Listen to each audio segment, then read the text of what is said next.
dalam keadaan yang sehat, dalam kondisi yang baik dimanapun kita berada. Meskipun saat ini kita belum bisa bertemu secara langsung, namun kita sangat bersyukur kepada Tuhan lewat media online kita boleh tetap bersama-sama, boleh bersekutu, beribadah, datang kepada Tuhan.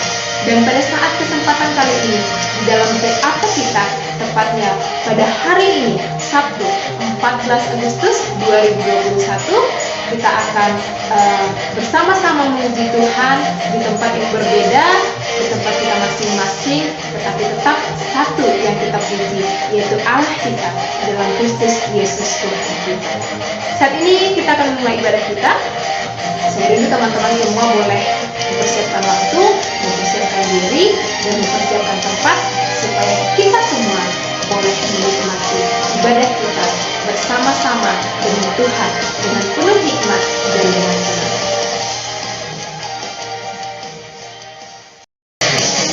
Saat ini mari kita bersorak-sorak memuji Tuhan. Kita mau katakan, kau gunung batuku, kota bentengku, tak akan kuragu, sebab engkau Allah yang menjaga. Mari bersama-sama kita katakan, kau gunung batuku dan kota bentengku.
Namun tak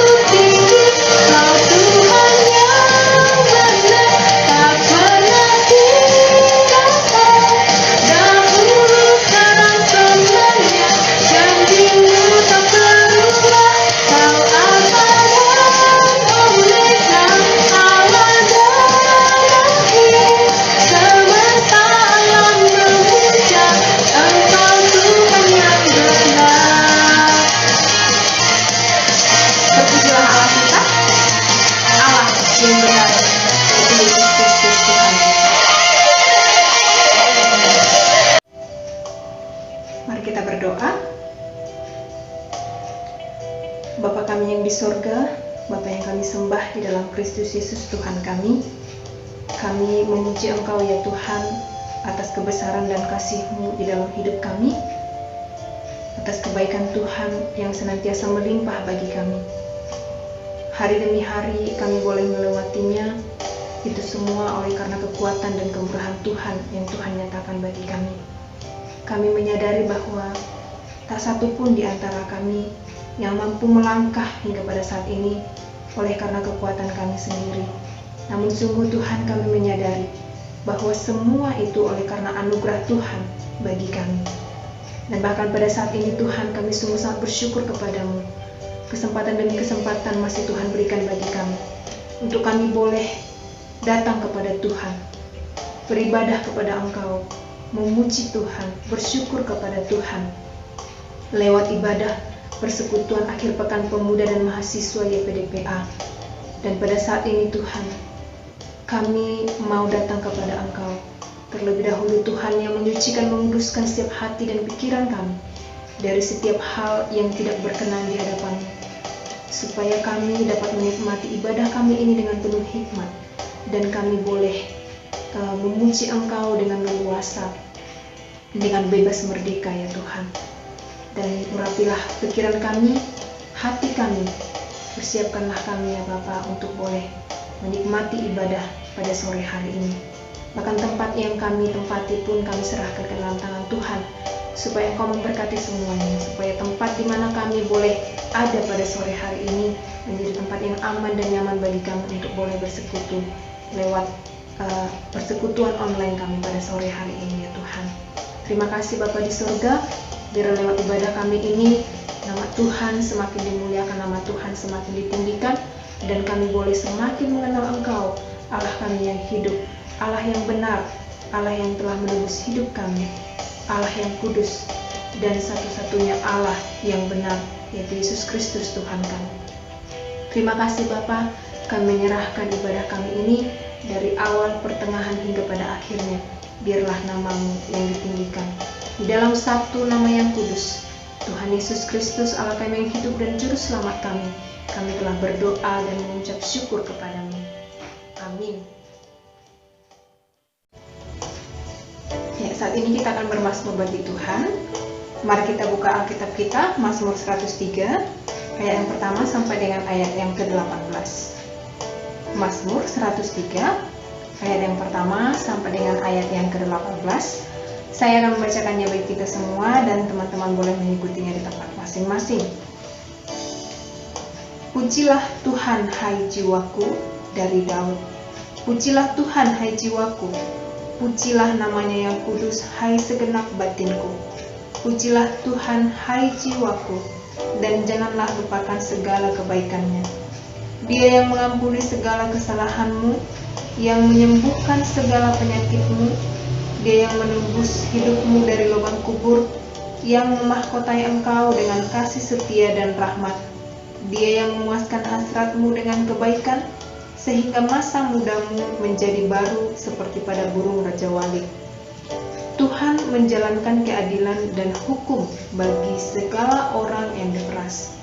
Ia telah memperkenalkan jalan-jalannya kepada Musa, perbuatan-perbuatannya kepada orang Israel.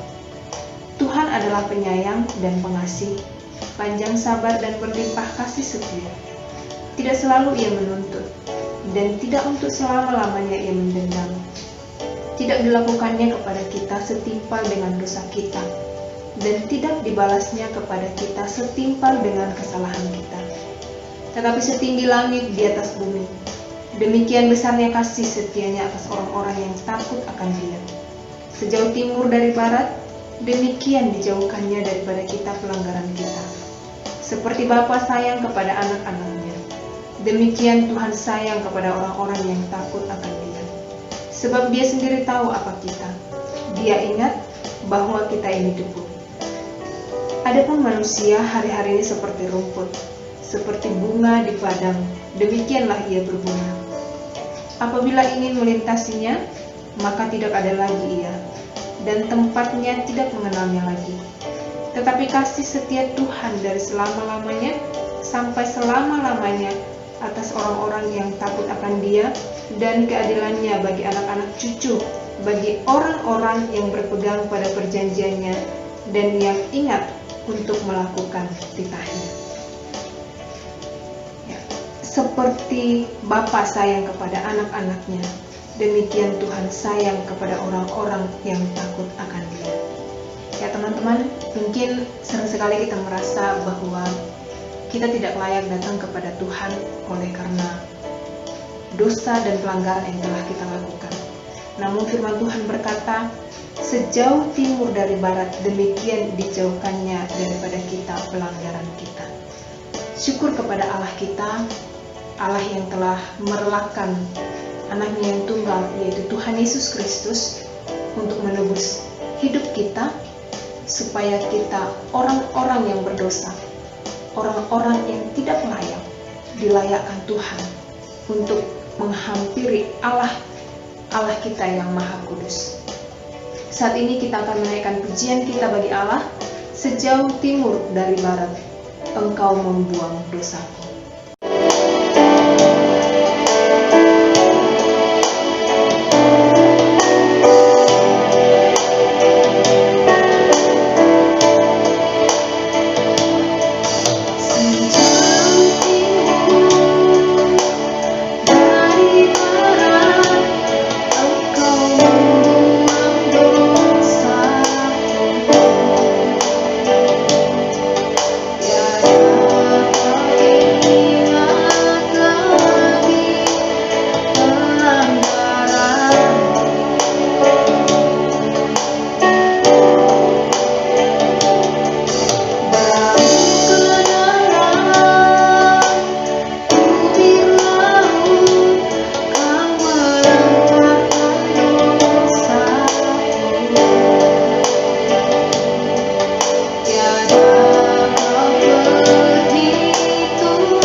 Shalom, saudara-saudara yang dikasihi oleh Tuhan kita, Tuhan Yesus Kristus.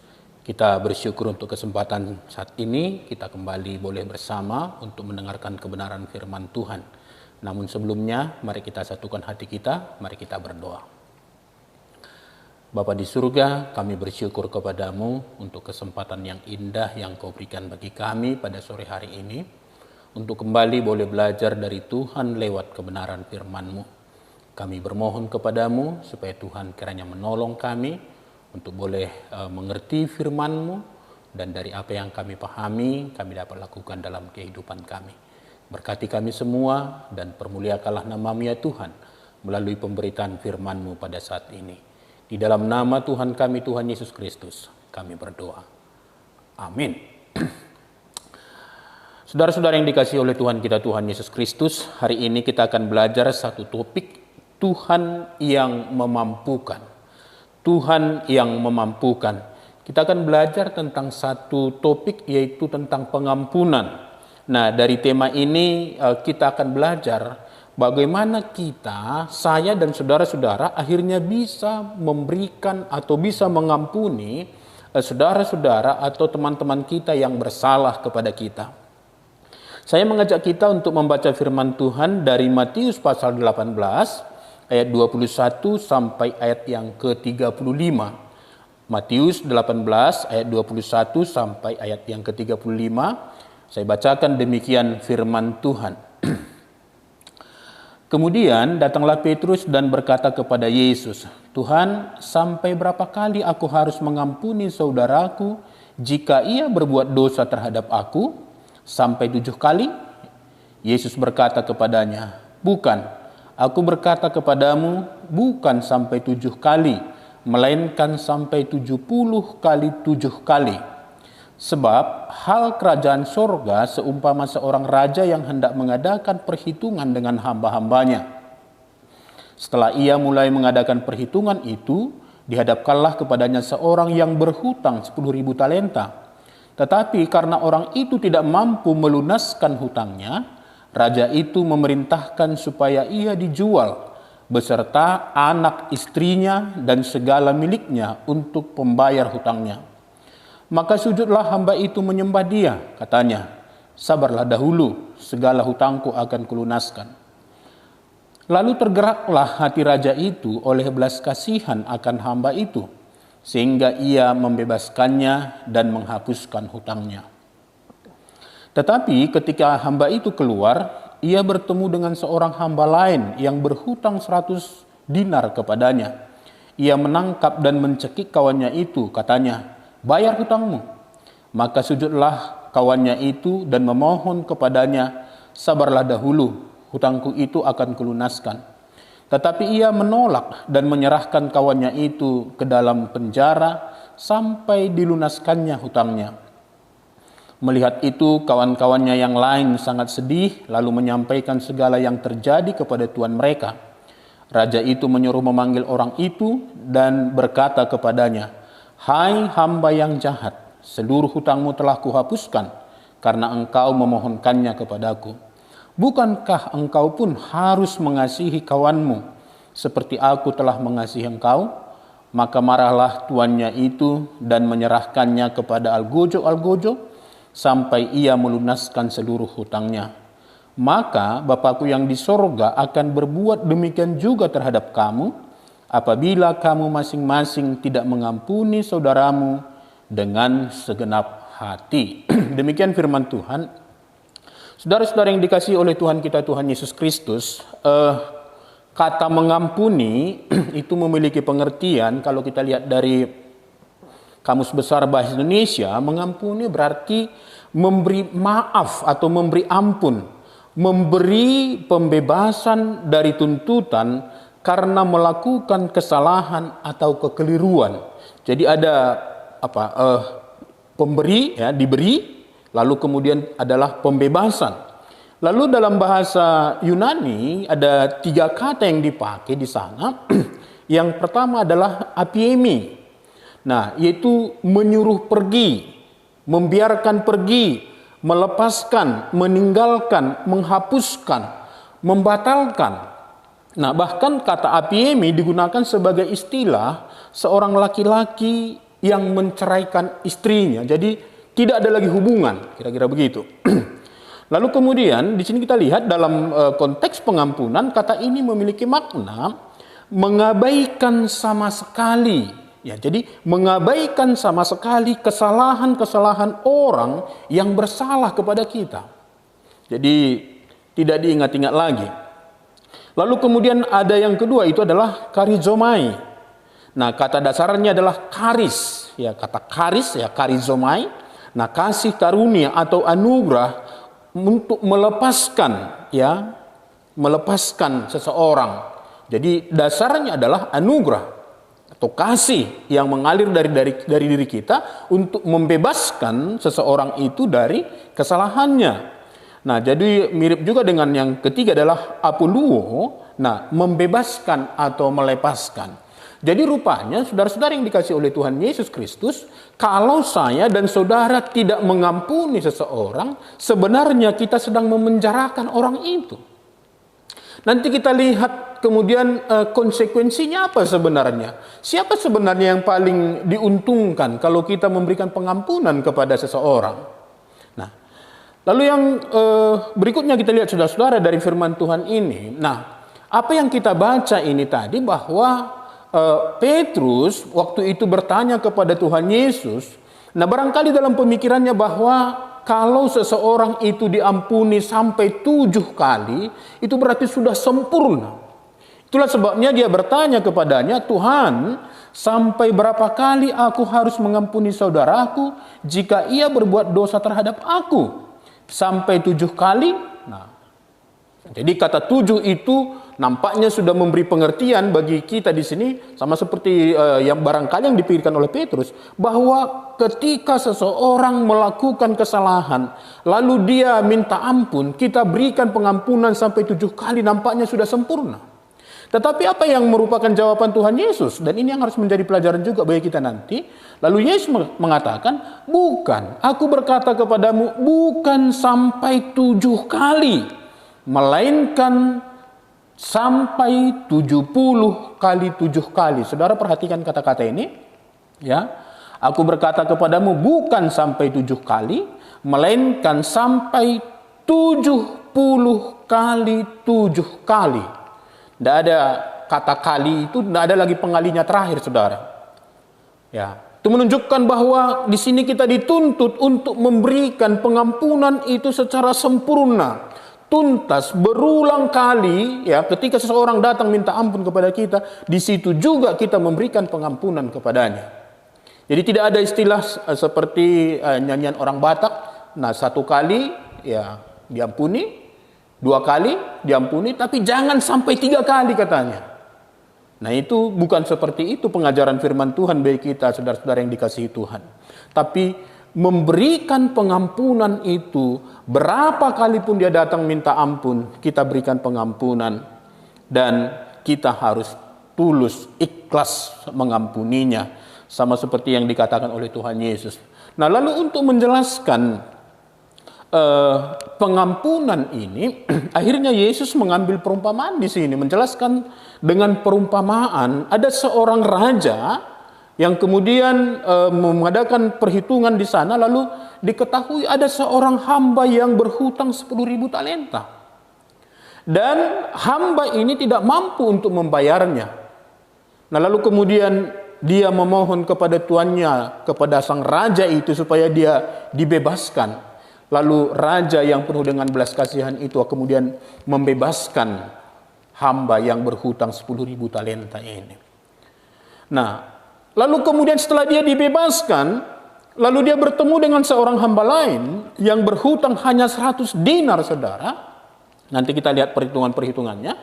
Hanya berhutang 100 dinar, dan dia memaksa temannya ini untuk membayar. Bahkan kemudian dikatakan tadi, dia kemudian memasukkan dia ke penjara, lalu kemudian meminta supaya dia tetap membayar hutangnya. Dan akhirnya berita itu pun sampai kepada raja kembali. Lalu raja kemudian marah kepada hamba yang berhutang 10.000 talenta ini, dan kemudian menyerahkannya kepada algojo. Lalu kemudian dia dipenjara lagi, dan dia tetap harus membayar hutangnya. Nah, mari kita lihat saudara-saudara yang dikasihi Tuhan. Sekarang dari tema kita ini tadi, ya, Tuhan yang memampukan. Nah, nampaknya pengurus kita memikirkan bahwa pengampunan itu sesuatu yang sulit. Ya, betul, itu memang sesuatu yang sulit. Kalau saudara mengandalkan diri saudara. Tapi kalau kita mengandalkan Tuhan, nah itulah kekuatan kita, itulah kemampuan kita untuk bisa melakukan pengampunan ini, saudara. Nah, maka mari kita lihat di sini beberapa hal yang menjadi pelajaran penting bagi kita. Nah, bagaimana caranya supaya kita, saudara-saudara, mampu mengampuni orang yang bersalah kepada kita. Bagaimana caranya? Saudara yang dikasihi Tuhan, yang pertama yang perlu kita ingat supaya kita mampu mengasihi atau mengampuni orang yang bersalah kepada kita adalah menyadari bahwa mengampuni itu adalah perintah Allah. Saudara, kembali kalau kita lihat di sini ayat 22 tadi dikatakan ya.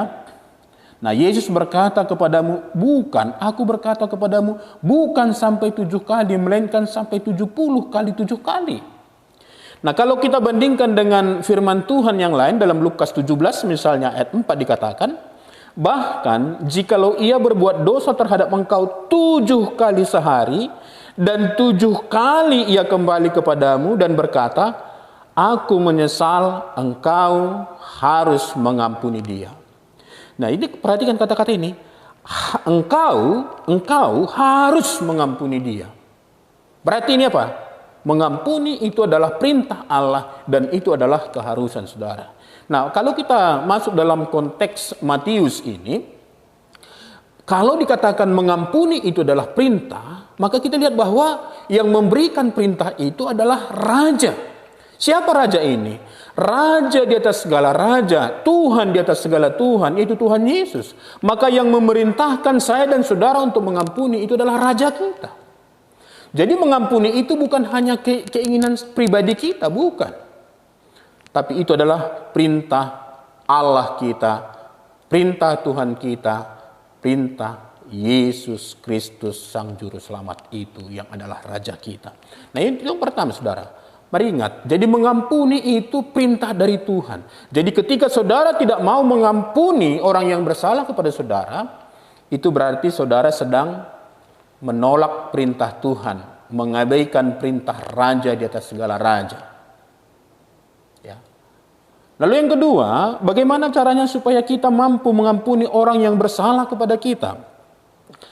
Yang kedua adalah menyadari betapa besarnya anugerah Allah yang telah mengampuni kita, saudara.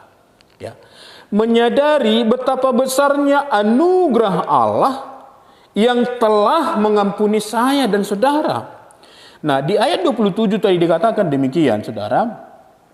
Lalu tergeraklah hati raja itu oleh belas kasihan akan hamba itu, sehingga ia membebaskannya dan menghapuskan hutangnya. Saudara-saudara yang dikasihi oleh Tuhan kita, Tuhan Yesus Kristus, ini perumpamaan yang diberikan Tuhan Yesus yang menunjukkan sebenarnya bahwa hamba ini yang punya hutang sampai 10.000 talenta ini tidak memiliki kemampuan untuk melunaskannya. Nah, itu sama seperti saya dan saudara sebagai manusia yang berdosa di hadapan Tuhan. Dosa saya, dosa saudara, kita tidak memiliki kemampuan apa-apa untuk menyelesaikannya. Tapi kalau sekarang saya diampuni oleh Tuhan, saudara diampuni oleh Tuhan kita, Tuhan Yesus Kristus, itu adalah oleh karena anugerah Allah. Nah, maka ini menjadi hal yang penting kita renungkan, saudara. Merenungkan dengan dalam, betapa besarnya anugerah Allah, kasih Allah bagi saya. Saya yang tadinya adalah pemberontak, saya yang tadinya adalah orang yang mendurhaka kepada Tuhan. Oleh anugerahnya, Dia menyelamatkan saya. Oleh anugerahnya, Dia mengampuni saya. Jadi saudara, mari kita lihat di sini perbandingan kalau kita perhatikan dengan bacaan kita ini. Nah, hamba ini dikatakan memiliki hutang 10.000 talenta. Sementara saudaranya yang lain, hamba yang lain itu berhutang kepada hamba ini hanya 100 dinar. Saudara, kalau kita konversi ini, kalau 10.000 talenta itu sama dengan 6.000 dinar. 6.000 dinar.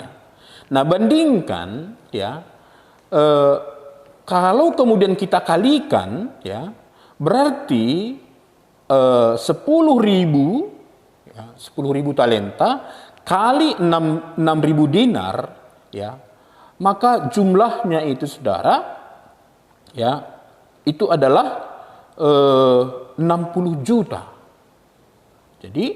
Jadi si hamba ini punya hutang kepada raja itu sebanyak 60 juta dinar. Nah, sementara dia punya pihutang ya dengan hamba yang lain itu hanya 100 dinar. Saudara, 1 dinar itu menurut Alkitab itu adalah upah buruh 1 hari. Nah, saya coba baca di internet bahwa upah buruh tani di Indonesia per Maret tahun 2021 itu 56.470. Jadi kalau kita kalikan ini dengan hutang hamba yang misalnya yang 10.000 talenta tadi, berarti itu adalah 56.470 kali 60 juta, itu totalnya saudara 3 triliun ya, sekali lagi 3 triliun 388 miliar 200 juta rupiah. Sementara piutangnya hanya 56.470 kali 100 itu sama dengan 5.647.000 rupiah. Nah, kalau kita buat perbandingannya itu 1 banding 600.000 saudara. 1 banding 600.000. Jadi hutang hamba ini 600.000 kepada raja itu. Ya. 600.000. Sementara dia hanya punya piutang ya, atau temannya berhutang kepada dia hanya 1. Saudara, mari kita pikirkan ini dalam-dalam. Dosa kita, kesalahan kita terhadap Tuhan itu begitu besar, saudara. Begitu besar. Dan sekali lagi, saya dan saudara tidak memiliki kemampuan apa-apa untuk menyelesaikannya. Tapi oleh karena anugerah Tuhan, Dia kemudian mengampuni kita. Dia timpakan dosa kita itu kepada anaknya. Dan Yesus harus mati oleh karena dosa saya dan saudara. Mari kita renungkan ini dalam-dalam. Jadi kalau saudara tidak mampu mengampuni orang lain, atau tepatnya tidak mau mengampuni orang lain, berarti saudara tidak menyadari betapa besarnya anugerah Allah untuk mengampuni saudara. Dan coba pikirkan sekarang, ada nggak orang yang masih memiliki ada nggak orang yang belum saudara ampuni? Nah, ini mari renungkan dalam-dalam. Sekali lagi, hutang kita kepada Allah itu, dosa kita itu membuat kita mati. Harusnya kita semua dihukum di neraka. Tetapi oleh karena anugerah Allah, Dia kemudian mengampuni kita di dalam diri Tuhan kita, Tuhan Yesus, yang telah mati menggantikan kita di kayu salib itu. Nah, dosa teman kita itu tidak ada apa-apanya, saudara. Tidak ada apa-apanya. Tidak ada apa-apanya.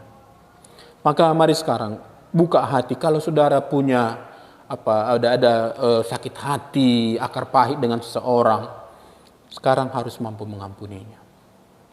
Lalu yang ketiga, bagaimana caranya supaya kita mampu mengampuni orang yang bersalah kepada kita?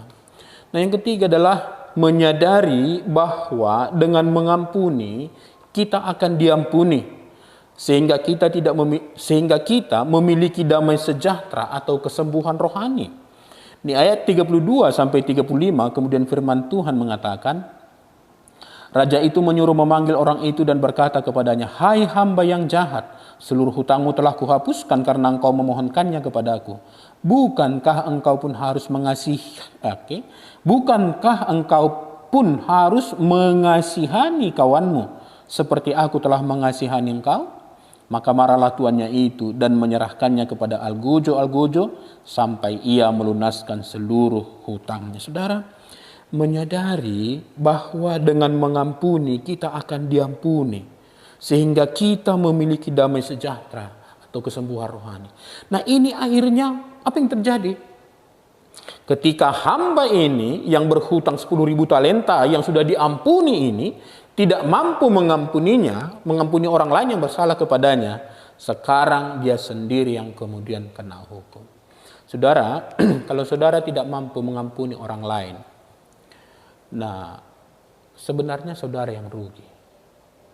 Anda akan berhadapan dengan hukum Allah. Anda akan berhadapan dengan pendisiplinan Allah. Ini yang terjadi. Jelas sekali ini yang diajarkan oleh Tuhan Yesus melalui perumpamaan ini. Ya. Orang yang tidak mau mengampuni itu, dia akan menghadapi penghukuman. Maka apa yang terjadi? Sudah pasti kehilangan damai sejahtera. Dia susah. Ya. Dia tidak memiliki kesembuhan rohani. Dia sebagai orang yang sakit, saudara. Lalu yang keempat, bagaimana caranya supaya kita mampu mengampuni orang yang bersalah kepada kita? Menyadari bahwa dengan mengampuni kita sedang mewujudkan kasih terhadap saudara kita. Ayat 33 tadi dengan jelas mengatakan, bukankah engkau pun harus mengasihani kawanmu seperti aku telah mengasihani engkau? Kasih Allah kepada kita, kepada saya dan saudara, sedemikian besar. Dan itu harus memenuhi relung hati kita. Dan itu mengalir sedemikian kepada saudara-saudara kita. Nah, kasih dan pengampunan itu, saudara, tidak bisa dipisahkan.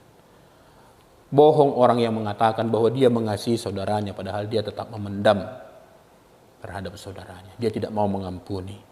Jadi menyadari bahwa dengan mengampuni, kita sedang mewujudkan kasih terhadap saudara. Berarti kalau tidak mengampuni, dia sebagai seorang pembenci. Saudara, itu karakter iblis. Berikutnya, yang terakhir saudara di sini, bagaimana caranya supaya saya dan saudara mampu mengampuni orang yang bersalah kepada kita? Nah, menyadari bahwa dengan mengampuni, kita sedang menjaga keharmonisan hubungan kita sebagai sesama orang percaya. Dalam bacaan kita ini tadi, akhirnya komunitas dari hamba-hamba itu pun terganggu. Ya, karena orang yang berhutang 10.000 talenta ini, yang sudah mendapat pengampunan ini, tidak mau mengampuni, tidak mau menyelesaikan ya hutang saudaranya yang berhutang kepadanya 100 dinar. Terjadi kekacauan komunitas, saudara. Maka ketika saudara tidak mau mengampuni orang lain, berarti saudara adalah perusak komunitas keluarga kerajaan Allah. Saya kira tidak ada di antara kita yang mau seperti itu. Orang yang kemudian merusak keharmonisan keluarga kerajaan Allah itu. Nah, jadi perhatikan dengan orang yang bersalah tersebut, ya pasti ada kemudian rasa terganggu, terganggu keharmonisan itu. Nah, juga dengan saudara-saudara yang lain. Nah, jadi saudara, sakit hati, akar pahit, itu akan merusak kesatuan atau keharmonisan hubungan orang percaya. Ya, mari kita jaga. Jadi kalau kita baca di ayat 19 sampai 20 tadi dikatakan demikian. Ya, di dalam bacaan kita ini, kita lihat di sini bahwa ada kemudian terganggu komunitas itu, bagaimana kemudian mereka mengalami disharmonisasi di dalam komunitas mereka sebagai orang percaya. Nah, kalau kita mundur misalnya di ayat 19 sampai 20 pasal 18 ini dikatakan demikian. Dan lagi aku berkata kepadamu, jika 2 orang daripadamu di dunia ini sepakat meminta apapun juga, permintaan mereka itu akan dikabulkan oleh Bapa-Ku yang di sorga. Sebab di mana 2 atau 3 orang berkumpul dalam namaku, di situ aku ada di tengah-tengah mereka. Nah, saudara, kalau terjadi pengampunan itu, maka komunitas itu erat. Ada kesatuan, ada kekuatan di sana. Allah bisa dinikmati di sana. Tapi kalau kemudian terjadi seperti ini, tidak mau mengampuni, berarti ada disharmonisasi di dalam komunitas itu. Itu bahaya, saudara. Nah, lalu kualitas yang bagaimana yang Tuhan inginkan bagi kita ketika kita mengampuni saudara-saudara kita. Nah, Nah, kita mengampuni orang seberapa sering, seberapa besar dosanya atau kesalahannya terhadap kita, saudara. Nah, kita harus siap mengampuni itu. Itu makanya tadi Tuhan Yesus mengatakan 70 kali 7 kali. Di sini nggak ada lagi berapa di sini. Artinya apa? Tak terhingga, pengampunan itu tak terhingga. Lalu kemudian pengampunan itu harus dilakukan dengan segenap hati. Itu yang dikatakan tadi di bagian terakhir dari bacaan kita ini. Nah, maka Bapakku yang di sorga akan berbuat demikian juga terhadap kamu apabila kamu masing-masing tidak mengampuni saudaramu dengan segenap hatimu. Jadi mengampuni itu harus dengan segenap hati. Jadi bukan hanya untuk kepentingan sesaat kita memberikan pengampunan, lalu kalau kemudian ke depan kita tidak membutuhkan dia lagi, lalu kita bangkit-bangkitkan kesalahannya. Tidak seperti itu, saudara. Nah, lalu bagian terakhir dari pelajaran kita ini, saudara, ada konsekuensi bagi orang yang tidak mau mengampuni saudaranya, ya. Konsekuensi bagi orang yang tidak mau mengampuni saudaranya. Nah, yang pertama adalah dosanya tidak akan diampuni. Nah, itu dicatat dalam Matius 6 ayat 14 sampai 15. Nah, firman Tuhan mengatakan, karena jikalau kamu mengampuni kesalahan orang, Bapamu yang di sorga akan mengampuni kamu juga. Tetapi jikalau kamu tidak mengampuni orang, Bapamu juga tidak akan mengampuni kesalahanmu. Ini jelas firman Tuhan. Dan di bagian bacaan kita ini pun tadi jelas di situ. Nah, ketika hamba yang berhutang 10.000 talenta ini yang sudah diampuni ya oleh raja itu, lalu dia tidak mau mengampuni orang yang bersalah itu kepada dia atau yang berhutang 100 dinar itu, dia tetap menagihnya, ya. Maka dia pun akhirnya dihukum, ya, dihukum oleh Tuhan. Nah, jadi dosanya tidak diampuni. Saudara, apa jadinya kalau kemudian dosa kita tidak diampuni oleh Tuhan? Anak-anak yang macam mana kita ini sebenarnya? Anak-anak yang bagaimana kita ini? Kalau ternyata kemudian dosa kita tidak diampuni oleh Tuhan kita, Tuhan Yesus. Lalu berikutnya dikatakan doanya tidak akan dikabulkan Allah. Nah, di dalam Markus 11 25 sampai 26 dikatakan, dan jika kamu berdiri untuk berdoa, ampunilah dahulu sekiranya ada barang sesuatu dalam hatimu terhadap seseorang, supaya juga Bapamu yang di sorga mengampuni kesalahan-kesalahanmu. Doanya tidak dia akan dikabulkan. Saudara, rupanya tidak mengampuni saudara itu justru yang paling mengalami akibatnya adalah kita yang tidak mau mengampuni. Nah, terakhir dikatakan di sini, nah, ia akan dihukum. Ayat 32 sampai 35 yang kita baca tadi, saudara. Nah, karena ia adalah hamba yang jahat. Ayat 32. Jadi saudara, kita sebagai orang yang sudah percaya kepada Tuhan, kita anak-anak Tuhan, kita hamba-hamba Tuhan. Nah, tapi di sini ada satu hal yang perlu kita perhatikan. Kalau saudara dan saya tidak mau mengampuni orang yang bersalah kepada kita, kita akan disebut sebagai hamba yang jahat. Nah, kita akan dituntut balas oleh Tuhan sampai kita melunaskan semua hutang-hutang kita, atau kita kemudian dihukum oleh Tuhan. Saudara, betapa menyedihkan kehidupan orang yang tidak mau mengampuni saudara yang bersalah kepadanya. Maka mari kita siapkan hati kita. Sekali lagi renungkan saudara. Tidak ada yang menandingi besarnya kesalahan kita kepada Allah kalau kita bandingkan dengan kesalahan saudara kita kepada kita. Kecil sekali kesalahan mereka. Ada satu kisah yang saya baca, sumber itu mengatakan bahwa ini adalah kisah nyata. Nah, diceritakan demikian, di dalam satu pengadilan di Afrika Selatan, ada seorang wanita yang sudah berumur sekitar 70 tahun, sudah sangat tua, yang kemudian berdiri di ruang sidang pengadilan itu. Lalu di depan itu ada seorang bapak yang sebagai terdakwa, namanya Mr. Van der Broek. Nah, ia telah dinyatakan bersalah karena membunuh anak dan suami dari ibu ini. Lalu kisahnya adalah beberapa tahun yang lalu, pertama Van der Broek ini mengambil anak dari ibu ini lalu dibunuh. Tidak lama berselang kemudian diambil lagi suaminya, lalu kemudian diikat di satu pohon, lalu 2 tahun berikutnya dipanggil ibu ini, Dibawa ke sana dan dilihat kemudian suaminya dibakar hidup-hidup. Ibu ini tidak tahu apa yang sebenarnya yang sedang terjadi. Lalu pengadilan pada saat itu mau memutus hukuman apa yang akan diberikan kepada Mr. Van der Broek ini. Lalu ditanya kepada ibu ini, ya, apa yang harus dilakukan, ya, terhadap Van der Broek yang telah membunuh suami dan anak daripada ibu ini. Lalu kemudian setelah hakim bertanya, ibu ini kemudian menjawab, ya. Hakim bertanya, apa yang harus dilakukan pengadilan terhadap orang ini yang secara brutal telah menghabisi keluarga Anda? Lalu wanita itu menjawab, beliau mengatakan, saya menginginkan 3 hal. Yang pertama, saya ingin dibawa ke tempat suami saya dibunuh. Dan saya ingin mengumpulkan debunya untuk menguburkannya secara terhormat. Lalu kemudian setelah berhenti sejenak, ia melanjutkan, suami dan anak saya adalah satu-satunya keluarga saya. Jadi hanya suami dan anaknya. Ya.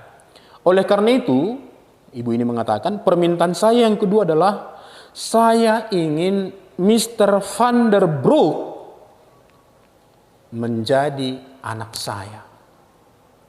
Saya ingin dia datang 2 kali sebulan ke ghetto, nah itu perumahan orang kulit hitam, dan melewatkan waktu sehari bersama saya hingga saya dapat mencurahkan padanya kasih yang masih ada dalam diri saya. Lalu yang ketiga, ibu ini mengatakan, permintaan saya yang ketiga, saya ingin Mr. Van der Broek tahu bahwa saya memberikan maaf bagi dia karena Yesus Kristus telah mati untuk mengampuni saya. Nah, maka begitu juga permintaan suami saya dulu, ya, yang terakhir, ya. Oleh karena itu, ibu ini mengatakan, bolehkah saya minta seorang membantu saya ke depan hingga saya dapat membawa Mr. Van der Broek ke dalam pelukan saya dan menunjukkan padanya bahwa dia benar-benar telah saya maafkan. Lalu kemudian ada petugas pengadilan yang membawa ibu ini ke depan, ya, untuk merangkul Mr. Van der Broek ini. Lalu waktu Mr. Van der Broek ini mendengar kata-kata dari ibu ini, dan dia sangat terharu, dan akhirnya dia pun pingsan. Nah, kemudian mereka yang ada di ruang sidang itu, kemudian mereka berdiri lalu bernyanyi lagu Amazing Grace. Ya, Amazing Grace, how sweet the sound that saved a wretch like me. I once was lost, but now I'm found. Was blind, but now I see. Nah, lalu kemudian betapa luar biasa akibat dari pengampunan yang diberikan oleh ibu ini. Saudara, saat kita mengampuni orang yang bersalah kepada kita, ada kasih dari surga yang mengalir dalam diri kita. Ada kasih yang mengalir dalam diri orang yang kita ampuni itu juga, saudara. Maka mari kita memberi pengampunan kepada saudara-saudara kita yang bersalah kepada kita. Jangan seperti hamba yang berhutang 10.000 talenta itu, yang sudah dihapuskan hutangnya, tetapi dia masih menagih dengan paksa saudaranya yang hanya berhutang 100 dinar kepadanya. Firman Tuhan mengatakan, bukankah engkau pun harus mengasihani kawanmu seperti aku telah mengasihani engkau. Saudara, dari sini kita dapat mengambil kesimpulan bahwa mengampuni itu menjadi sukar jika dilakukan dengan kekuatan sendiri. Mengasihi dan mengampuni adalah perbuatan ilahi, saudara. Kita baru benar-benar dapat mengampuni saat kita sadar bahwa ia mempunyai dosa. Kita mempunyai dosa yang lebih besar yang telah diampuni oleh Tuhan. Maka mari kita minta pertolongan dari Tuhan, supaya Tuhan juga menolong kita, mengenal betapa besar kasih-Nya dan memberi kekuatan kepada kita untuk mengampuni orang yang bersalah kepada kita. Saudara, dunia mengajarkan supaya kita balas dendam. Tetapi ingat, jika balas dendam itu begitu manis, lalu mengapa akibat yang ditimbulkannya terasa begitu pahit? Sikap yang tidak mau mengampuni, tidak pernah menyakiti orang yang Anda musuhi. Saudara, perhatikan sekali lagi. Sikap yang tidak mau mengampuni, tidak pernah menyakiti orang yang Anda musuhi. Sikap itu justru akan merusak Anda sendiri.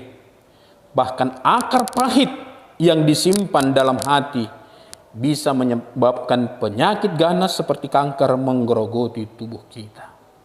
Saudara, dengan mengampuni, Anda membebaskan diri Anda ya dari setiap tekanan batin yang menyita banyak hal dalam hidup saudara. Maka mari kita memberikan pengampunan kepada saudara-saudara kita yang bersalah kepada kita. Tuhan memberkati. Amin. Kita berdoa. Bapa di surga, terima kasih untuk kesempatan hari ini kami boleh belajar firman Tuhan. Bagaimana kami boleh melihat kembali besarnya pengampunan-Mu bagi kami, orang-orang yang telah mati oleh karena dosa dan pelanggaran kami. Sadarkanlah kami Tuhan, supaya kami pun akhirnya menyadari ketika orang, saudara kami bersalah kepada kami, kesalahan mereka tidak sebanding dengan kesalahan kami kepada Tuhan. Sehingga kami dengan rela hati memberikan pengampunan kepada mereka. Berkatilah kami ya Tuhan, berkati kami semua. Tolonglah kami, mampukanlah kami untuk mengampuni saudara-saudara kami yang bersalah kepada kami. Terpuji nama-Mu Tuhan kami yang baik. Dalam nama Tuhan kami, Tuhan Yesus, kami berdoa, kami bersyukur. Amin. Ya, kita bersyukur untuk firman Tuhan yang sudah boleh kita dengarkan bersama pada sore hari ini. Dan pada saat ini kita akan mengumpulkan persembahan sebagai rasa ungkapan syukur kita bagi Allah. Dan mari kita menaikkan satu lagu pujian sebagai lagu penutup untuk ibadah kita pada sore hari ini.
mampu mengampuni yang bersalah kepada kami, seperti hati Bapa mengampuni, mengasihi, tiada pamrih. Ampuni bila kami tak mampu mengampuni yang bersalah kepada kami, seperti hati Bapa mengampuni, mengasihi, tiada pamrih. Seperti hati Bapa mengampuni, mengasihi, tiada pamrih. Mengampuni, tiada pamrih.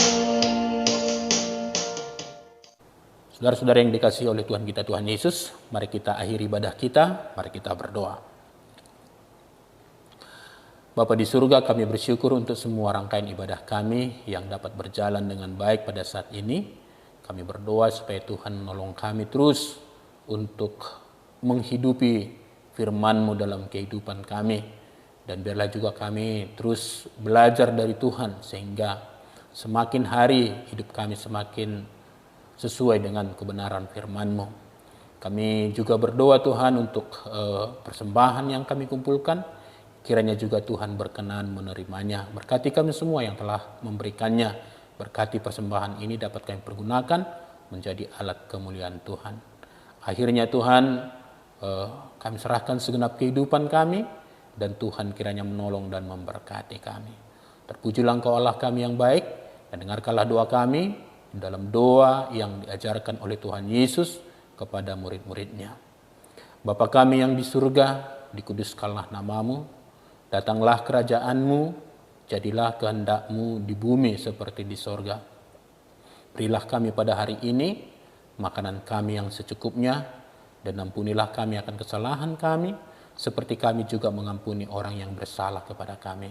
Dan janganlah membawa kami ke dalam pencobaan, tetapi lepaskanlah kami daripada yang jahat, karena Engkaulah yang punya kerajaan, dan kuasa, dan kemuliaan sampai selama-lamanya. Maka biarlah anugerah dari Tuhan kita, Tuhan Yesus Kristus, kasih setia dari Allah Bapa, persekutuan, penyertaan, serta bimbingan dari Roh Kudus, kiranya senantiasa menyertai kita. Amin. Kita nyanyikan Bapa terima kasih.